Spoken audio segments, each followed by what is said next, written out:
Hi guys, this is Yohann, and today I'm going to build a coffee table. I really want to build something that is mid-century modern, so that's like a style of furniture, but kind of has some of those more refined vibes from the 20th century. If we go online, we can actually check out like what these coffee tables usually look like. There are a couple different styles, but if you really click around, you'll realize that most of them are pretty expensive. $1,000 here, or in this case $2,000, and the cheaper ones I can find also cost probably like $700, $800. So I decided, hey, why not make my own? Here's my design in Onshape. It's heavily inspired by the spider table that you'll see online. I really want to get this very, very large chamfer, or you'll call it a miter. I also want to try to see if we can push the speeds a little bit to get these normally quite time-consuming 3D carves done in, let's say, half an hour or 45 minutes. I also really want to push my woodworking skills a little bit. So I've never built a piece of furniture of this size before, so this is going to be a first try for me. I'm also going to be using salvaged oak from an older table. This is to save material costs and to be a little bit more environmentally conscious. I also want to try out a few new jointery techniques. I want to try and join these two pieces of material together with this like little wavy joint. And the reason we're doing that is because on one side I'm carving from this direction. So I'm carving from this down. So I need a joint that can be carved both from this plane as well as from this plane here. And that will really push the machine's precision to the test and see if it just fits together. If it does, I'll be a happy camper.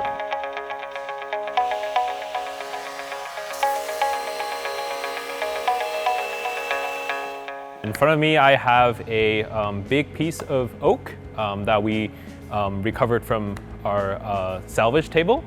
And as you can see, like, it looks kind of funny right now, and that's because I had to cut out all the glue joints and re-glue all the panels back together, because the glue joints are probably a little old and they're kind of splitting. Now that that's done, the next thing that we need to do is to surface this down so that it's perfectly flat, flip it over, and carve out the tabletop into it.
I say, hold up, got my glizzy, bang, bang.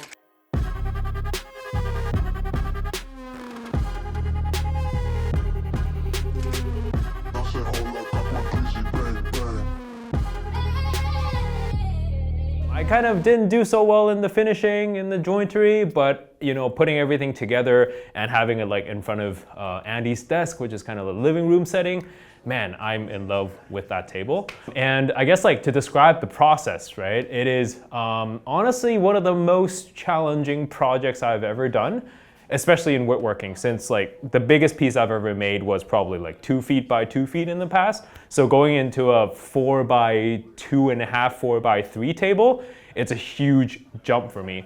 And you know, being able to use the AltMill to do it, man, that was also such a dream because that's such a fast and precise machine. But I just really wanted a, you know, clean, minimalist, what we call mid-century modern look. And I really wanted it in like a lighter shade of oak, right? So a lot of furniture has a lot of varnish on it. I want mine to be like super light, clean, and refreshing. Gives your space like kind of a bright color. I really wanted these very large miters.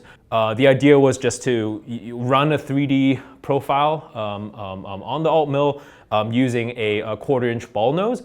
But what happened there was like, it turns out the flute length on the 1/4-inch ball nose was only 1 inch. And my material was, I think at that point, 1.4 inches. So if I would have just ran that 3D profile left to right without doing any roughing, then like the top 0.4 inch portion would just like keeps rubbing on the wood and cause a lot of burning. So I was forced to, you know, okay, fine, I'll run a little bit of roughing. But after that, man, the machine just flew. Like it was, I did some calculations and it was just like doing its thing at 500 inches per minute, just like back and forth, back and forth, back and forth. So that was a really great experience. And you know, tabletop came out perfect, a little bit of sanding, and we were there. Yeah, I'm happy with my table.